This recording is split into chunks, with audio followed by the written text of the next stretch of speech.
Hello students, हम पढ़ रहे थे a walk through the fire chapter. और लास्ट वीडियो में हमने देखा था कि एडी स्मिथ जो है वो अपने हैदराबाद में जब उनकी पोस्टिंग थी इंडिया में, तब अपने वहाँ के आर्मी कैंप के जो उनके एक्सपीरियंसेस हैं, अनुभव है, उनको शेयर कर रहे थे। उन्होंने बताया था कि उनकी जो पोस्टिंग हैदराबाद से जब न्यू दिल्ली हो गई थी तो उससे पहले जो है एक इंडियन ट्रूप वहाँ पे आया था उनके आर्मी कैंप में। ट्रूप यानी दल, एक भारतीय दल आया था जो कि डिफरेंट टाइप्स के फीट्स किए थे। उसने फीट्स यानी करतब किए थे अलग अलग तरह के। और उनका जो प्रोफेसर था उस ट्रूप का, उसने एक अमेजिंग परफॉर्मेंस दी थी। एक आयरन की बार जो है उसको अपने गले के चारों तरफ उसने मोड़ के दिखाया था। आयरन बार यानी लोहे की छड़ को। उससे आगे हम आज पढ़ेंगे। Other feats followed but the professor's closing act was unforgettable. तो आगे जो राइटर हैं एडी स्मिथ है, वो कहते हैं कि दूसरे भी करतब हुए उसके बाद में, बट लेकिन जो प्रोफेसर का क्लोजिंग एक्ट था वो अनफॉरगेटेबल था। उनका जो अंतिम जो उनके द्वारा प्रदर्शन किया गया वो क्या था? अविस्मरणीय था, जिसको हम भूल नहीं सकते। And before he performed it the welfare officer announced that on his insistence the professor had signed a document to the effect that if anything happened to him, the British Army could in no way be held responsible. तो ये कर्तव्य करने से पहले जो welfare अधिकारी, जो कल्याण अधिकारी थे, उन्होंने घोषणा की थी कि उनके द्वारा इंसिस्ट करने पर, जोर देने पर प्रोफेसर ने एक ऐसे डॉक्यूमेंट के ऊपर साइन किए हैं कि अगर उस कर्तव्य के दौरान उन्हें कुछ हो जाता है, इफ़ एनीथिंग हैपन्ड, उन्हें कुछ उनके साथ कोई दुर्घटना हो जाती है, तो उसके लिए ब्रिटिश आर्मी जो है वो किसी भी तरह से रिस्पॉन्सिबल नहीं होगी, जिम्मेदार नहीं होगी। It was only on these terms that the professor was allowed to perform his closing act. केवल इन शर्तों के आधार पर प्रोफेसर को जो है ये अंतिम एक्ट करने की परमिशन दी गई, अनुमति दी गई, अलाउ किया गया उनको। A 5 ton army truck was then driven into the center of the circle formed by the audience। एक 5 टन वजनी आर्मी का जो ट्रक है उसको, जिसके चारों तरफ ऑडियंस थे, उसके सेंटर में बीच में लाया गया। मतलब ऑडियंस जो थे, दर्शक जो थे, वो एक घेरे के रूप में खड़े थे और उसके बीचों बीच एक 5 टन वजनी ट्रक को लाया गया। Which was the only stage the professor used. उसे जो है सेंटर को, जो बीच का, जो उनके दर्शकों के बीच का जो भाग था, जो उसको प्रोफेसर ने एक स्टेज के तौर पे यूज़ किया था, मंच के तौर पे कर्तव्य करने का। ही lay down under the truck, वो उस ट्रक के नीचे जो है लेट गए। So that his chest was in line with one of the rear wheels, ताकि रियर का मतलब होता है पिछला, पीछे वाला, व्हील्स यानी पहिया। तो वो इस तरह से लेटे कि उनके चेस्ट यानी उनकी जो छाती जो है वो उनके ट्रक के पीछे वाले पहिए की सीध में हो। And old railway sleeper was placed alongside his chest to form a crude ramp up which the truck could be driven. और उनकी चेस्ट से पास में, समीप में, अलोंग साइड एंड पास में एक स्लीपर, रेलवे का पुराना एक स्लीपर यानी एक लकड़ी का तख्ता जो है वो रखा गया उनकी छाती के ऊपर साइड में, ताकि उसके ऊपर से उस ट्रक को चलाया जा सके। The truck was then driven quickly forward so that the rear wheel went up the railway sleeper and across the professor's chest. और उसके बाद जो है उसको तेजी से उस ट्रक को लाया गया ताकि उसका जो पीछे का पहिया है वो उस रेलवे स्लीपर से होता हुआ प्रोफेसर की चेस्ट के ऊपर से गुजरे। As simple and as crude as that. तो जितना ये साधारण लग रहा था उतना ये निष्ठुर भी था, क्रूड यानी निष्ठुर था। The back of the truck incidentally contained as many men as could possibly crowd into it. और इसका पीछे का जो भाग था ट्रक का, उसमें जो है जितने लोग आ सकते थे उतने लोगों को भरा गया था, मतलब वो भी भीड़ से, क्राउड से भरा हुआ था। तो कहने का मतलब है कि ट्रक का खुद का वजन था और साथ में उसको लोगों से भी भरा गया था। तो इतना ज़्यादा जो वज़न था वो उनके चेस्ट के ऊपर से होकर के गुजरा था। तो ये एक बहुत ही जो साहसिक एक्ट जो है किया गया उनके द्वारा, प्रोफेसर के द्वारा। देयर वॉज अनदर इंडियन, वहाँ पे एक और भारतीय थे, with the professor and his troupe, professor उनके दल के साथ में, ट्रूप यानी दल। Who took no part in the strong man acts, जिन्होंने किसी भी स्ट्रॉन्गमैन एक्ट्स में पार्टिसिपेट नहीं किया, भाग नहीं लिया। स्ट्रॉन्गमैन एक्ट का मतलब है जो ताकत का प्रदर्शन करने वाले जो कार्य थे उन्होंने उसमें उन्होंने भाग नहीं लिया उन भारतीय ने। But spent the entire time digging a shallow trench about 10 feet long and 2 और 3 फीट वाइड। लेकिन उन्होंने पूरा समय, एंटायर यानी संपूर्ण समय, जो एक शैलो यानी छिछला, ट्रेंच यानी गड्ढा, डिग यानी खोदना, एक छिछला गड्ढा खोदने में पूरा समय लगाया जो कि 10 फीट लंबा था और 2 और 3 फीट चौड़ा था वो गड्ढा। By the time the professor had finished his act, जब तक प्रोफेसर ने जो अपना एक्ट जो है, कार्य जो है पूरा कर लिया प्रदर्शन का, this trench had been filled with red hot coals from the cook house. तब तक इस गड्ढे को जो है कुक हाउस से, जहाँ पे खाना पकाया जाता था आर्मी के अंदर, तो उस कुक हाउस से जो है, भोजनशाला से, पाकशाला से जो है, एक जलते दहकते हुए लाल अंगारों से उसे भरा गया गड्ढे को। There was no funny business about this fire trench either.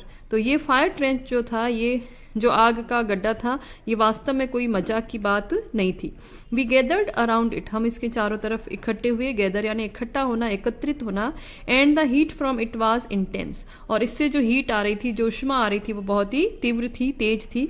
This Indian, ये भारतीय, रादर एन एल्डरली जेंटलमैन, जो कि एक वृद्ध भद्र पुरुष दिख रहा था, then stood at one end of the trench. जब इसको गड्ढे को भर दिया गया कोयलों से और इससे हीट निकल रही थी, उस समय जो ये भारतीय जो था, इंडियन जो था, इसके एक छोर के वहाँ जाके खड़ा हो गया। Splashed water from a near by bucket, bucket यानी बाल्टी, स्प्लैश्ड यानी छिड़कना। उसने अपने पास में, उसके एक बाल्टी थी, ओवर हिज बेयर फीट, उसने उस बाल्टी से पानी जो है अपने नंगे पैरों पर छिड़का। बेयर फीट यानी नंगे पैर। And then proceeded to walk over the red hot coals along the whole length of the trench, और उसके बाद उसने उस पूरे गड्ढे के ऊपर चलना शुरू किया जो कि अंगारों से भरा हुआ था, और उसकी पूरी लेंथ में वो चला, पूरी लंबाई में चला उसके ऊपर। It was an incredible spectacle, incredible यानी अविश्वसनीय, स्पेक्टेकल का मीनिंग होता है दृश्य। We could see the low flames from the red hot coals licking around his bare feet, हम देख सकते थे कि जो उसे अंगारों से जो लो फ्लेम्स निकल रही थी, छोटी छोटी जो लपटें निकल रही थी आग की, वो उसके नंगे पैरों को छू रही थी। As he slowly walk to the end of the trench, जैसे वो उसके ऊपर चल रहा था, then he reached it as if not satisfied, और जब वो उसके किनारे तक, एंड तक पहुंच गया, जैसे कि वो संतुष्ट नहीं हुआ, ही टर्न्ड अराउंड, वापिस मुड़ा, and walked back the same way, और उसी रास्ते पर दोबारा चला। He then squatted down on the ground, और उसके बाद वो जमीन पे पालती मार के बैठ गया। स्क्वेटेड का मतलब होता है पालती मार के बैठना। Gesture to his feet, gesture यानी इशारा करना, अपने पैरों की तरफ इशारा करते हुए। And invited us all to inspect them, और हम सबको उसने इनवाइट किया कि हम उसके पैरों को का इंस्पेक्शन करें, देखें, निरीक्षण करें। वी डिड, हमने किया। And there was not so much as a blister anywhere to be seen, और राइटर, लेखक कहते हैं कि वहां पे उसके पैरों पर एक फफोला भी दिखाई नहीं दे रहा था। ब्लिस्टर यानी फफोला। I had pushed forward through the crowd to get a closer look at this amazing character's feet, और भीड़ के द्वारा जो है मुझे धकेला गया उस व्यक्ति के पैरों को देखने के लिए नज़दीक से। And as I knelt down beside him, और जैसे ही मैं उसके पास में घुटनों के बल बैठा, I felt something thrust into my hand, और मैंने महसूस किया कि मेरे हाथों में जो है उस व्यक्ति के द्वारा कुछ थमाया गया, दिया गया। इट वॉज अ हैंडकरचीफ, और वो क्या था, एक रुमाल था। It was then that I recognised him, और तब मैंने उस व्यक्ति को रिकॉग्नाइज किया। रिकॉग्नाइज करना यानी पहचाना। तो ये व्यक्ति वही था जो हमने फर्स्ट वीडियो में हमने देखा था कि जो लेखक जो है एक बार अपने कैंप की तरफ लौट रहे थे, तो उन्हें रास्ते में एक व्यक्ति मिला था घायल अवस्था में, और उसकी उन्होंने हेल्प की थी और अपने रुमाल से उसके घावों को साफ किया था। तो ये व्यक्ति वही था जो उसने कहा था उस वक्त एटी स्मिथ से कि वो उनके हैंडकरचीफ को, रुमाल को साफ करके और फिर वापस उन्हें लौटा देगा। He had looked at me once, उसने एक बार मेरी तरफ देखा।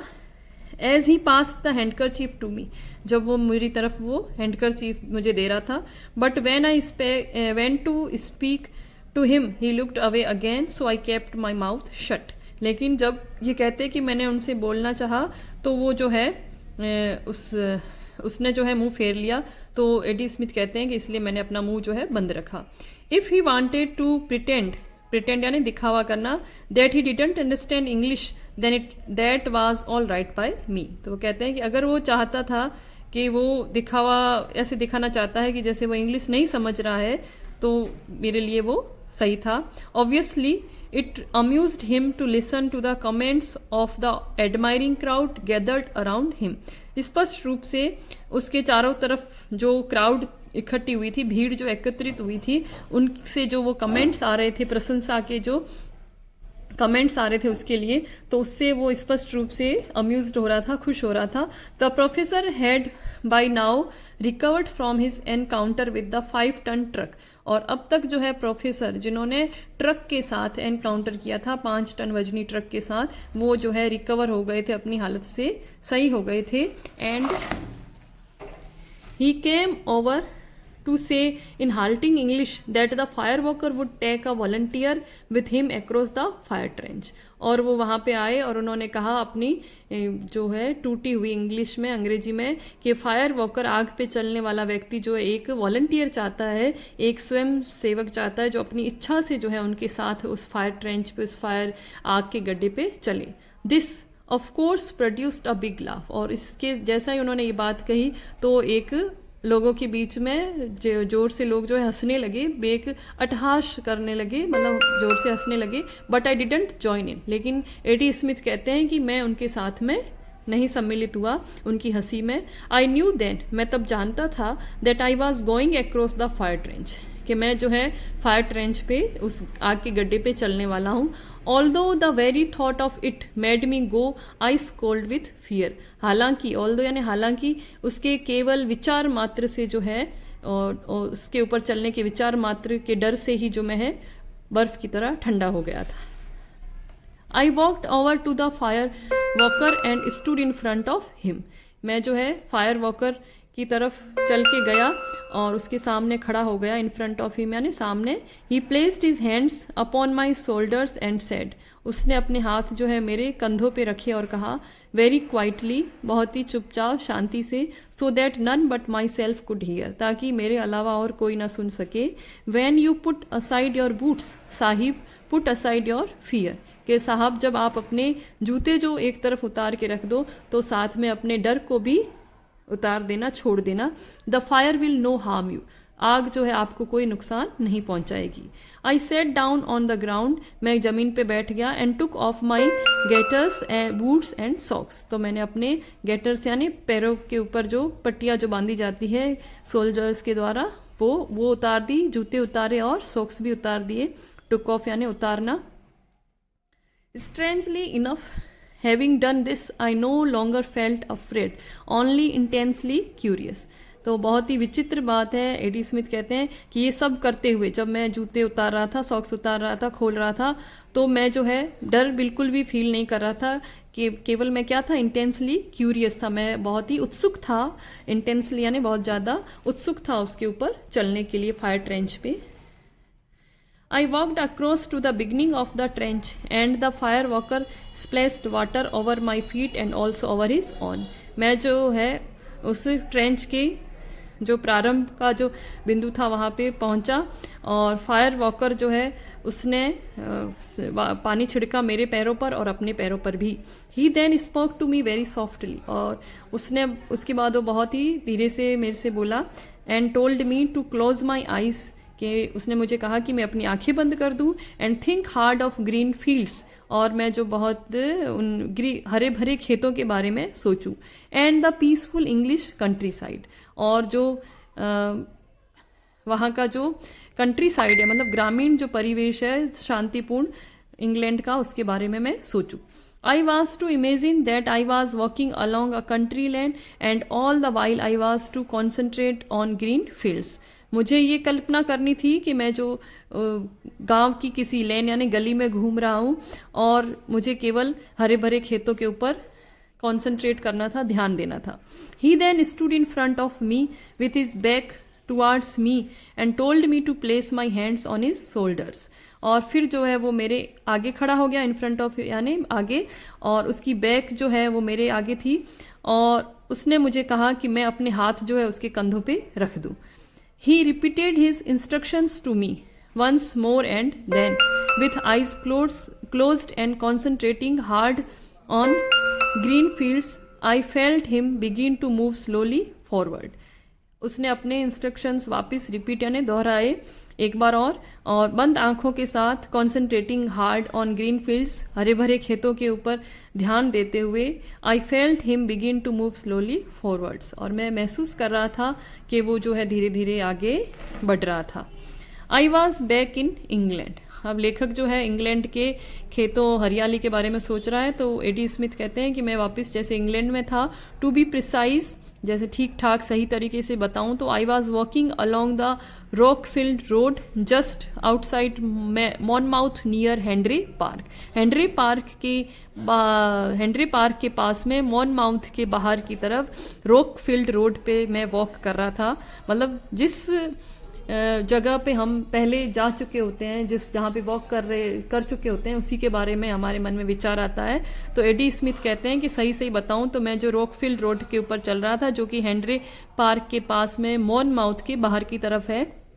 It was a stretch of road I had walked along many times. तो ये वो सड़क है जो जिसके ऊपर मैं कई बार चल चुका हूँ। When I was living Rockfield in the early part of the war, जब युद्ध के शुरुआती दिनों में मैं रॉकफील्ड में रहता था, तो उस सड़क पे मैं कई बार चल चुका हूँ। On either side of me were green fields, मेरे दोनों तरफ जो क्या थे, हरे भरे खेत थे। And the scene was infinitely peaceful, और जो दृश्य था वो एकदम शांतिपूर्ण था। इन्फिनिटली यानी अनंत रूप से शांतिपूर्ण था। इट वॉज असीमित रूप से। It was a lovely summer day, और ये बहुत ही सुहावना गर्मियों का दिन था। And I could feel the warmth of the sun's rays penetrating my clothing, और मैं फील कर सकता था कि जो सूर्य की किरणें जो भेद करके मेरे कपड़ों को आ रही थी, मुझे छू रही थी, उसकी गर्मी को, वार्मथ को मैं फील कर रहा था, महसूस कर रहा था। My mind was wonderfully and completely at rest, मेरा दिमाग जो है आश्चर्य रूप से और पूर्ण रूप से शांत था। And never before NOR since have I achieved that state of mind, और उससे पहले कभी नहीं और आज तक भी मैंने उस तरह की जो दिमाग की शांति जो है उसको अभी तक भी अचीव नहीं किया, हासिल नहीं किया। तो ये कह रहा है कि जब मैं उसके ऊपर वॉक कर रहा था और जब मैं अपने उन पुराने दिनों के बारे में सोच रहा था, उनके ऊपर कॉन्सेंट्रेट कर रहा था, और उस वक्त जो मुझे शांति मिल रही थी माइंड को, उतनी शांति एडी स्मिथ कहते हैं कि मुझे आज तक कभी दोबारा फील नहीं हुई। Suddenly I felt myself go cold as though the sun had disappeared behind a cloud, और अचानक से मैंने खुद को ठंडा पाया जैसे कि सूर्य जो है वो बादलों के पीछे छुप गया है। आई ओपनड माई आईज, मैंने अपनी आंखें खोली। आई वॉज बैक, मैं वापस वहीं था। As before standing behind the fire walker, कहाँ पे, फायर वॉकर के पीछे खड़ा था। With my hand still resting upon his shoulders, और अब मेरे हाथ अभी तक भी उसके कंधों पे थे। He turned around and faced me, वो मुड़ा और मेरी तरफ देखा। And it was then that I realise that I was now standing with my back to the fire trench, और तब मैंने जो है ये रियलाइज किया, महसूस किया कि मेरी पीठ जो है वो उस आग के गड्ढे की तरफ थी। कहने का मतलब है कि ये उसके ऊपर चल चुके थे पूरा। We had walked the length of it, हम इस फायर ट्रेंच पे, आग के गड्ढे की पूरी लंबाई पे चल चुके थे। And back again to our starting point, और जो हमारा शुरुआत का जो पॉइंट था, बिंदु था, उसकी तरफ दोबारा हम चलना शुरू हुई। मतलब वापस मुड़ के शुरुआती बिंदु पे पहुंचे ये।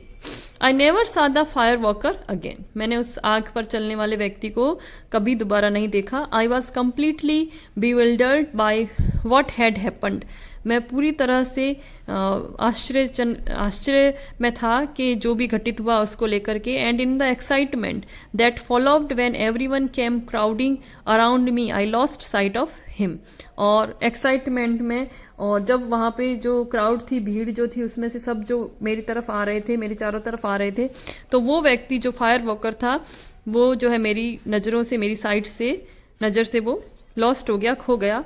Letter when just about everyone on the camp had inspected my feet which were completely unmarked, and I was once again allowed to put my boots on I went looking for him. Later यानी बाद में जब वहाँ पे camp में सब लोगों ने मेरे पैरों को इंस्पेक्ट कर लिया, देख लिया, निरीक्षण कर लिया, और जो कि पूरी तरह से कंप्लीटली यानी पूर्ण रूप से अनमार्क्ड थे, उन पे कोई निशान नहीं था, कोई घाव नहीं था, चोट नहीं थी, और मुझे अनुमति दी गई वापस बूट पहनने की। तो मैं जो है आई वेंट लुकिंग फॉर हिम, तो उस फायर वर्कर को ढूंढने के लिए निकला, बट ही हैड डिसअपियर्ड, लेकिन वो व्यक्ति जो है गायब हो चुका था। I tackled the professor about him, professor से मैंने उसके कॉन्टेक्ट के बारे में पूछा, बट ही कुड नॉट और would not tell me anything, और उन्होंने मुझे कुछ नहीं बताया या फिर वो बताना नहीं चाहते थे। The following day as soon as it was light, और अगले दिन जैसे ही रोशनी हुई सुबह की, आई बोरोव्ड अ ट्रक, मैंने एक ट्रक उधार लिया, and went across to Firoz Guda to see if I could find him, मैं फिरोज गुड्डा की तरफ गया ताकि मैं उसे ढूंढ सकूं, but it was a hopeless task, लेकिन एक निराशाजनक कार्य था। And a few hours later, और कुछ घंटों के बाद में, I was on my way to New Delhi, और कुछ घंटों के बाद में मैं अपने नई दिल्ली की तरफ रास्ते में था।